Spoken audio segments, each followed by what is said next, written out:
বিশ্বাস করেন, আমি আমার জীবনে এর আগে কখনো বিয়ে করিনি। এটা আমার প্রথম বিয়ে। আশ্চর্য, এটা আমার জীবনের প্রথম বিয়ে। এর আগে কখনো আমার বাসর রাত হয় নাই।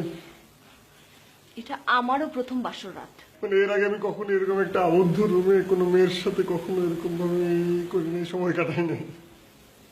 আমিও কোনো ছেলের সাথে এরকম আবদ্ধ ঘরে একাকিত্ব সময় কাটাই নাই। তাহলে আমি যাই। আশ্চর্য তো, না আমারই সব করা লাগবে। এই আপনারা আছেন কেন? আপনি পিছাচ্ছেন কেন? পিছন মারো না তো। কেন পিছন দেওয়া। তেল কেন দেয়ালে তো কাছাকাছি কেন? না শোনেন, বিশ্বাস করেন, আমার কোনো ফ্রন্ট গিয়ার নাই, সব ব্যাক গিয়ার। গাড়ি শুধু পেছনের দিকেই যায়। আচ্ছা, আজকে তো সবেমাত্র বিয়েটা হলো। এরপর আপনাকে front gear, up gear, down gear, left gear, right gear সব আমি শিখিয়ে দেবো। সব কি অ্যাক্টিভ বলে?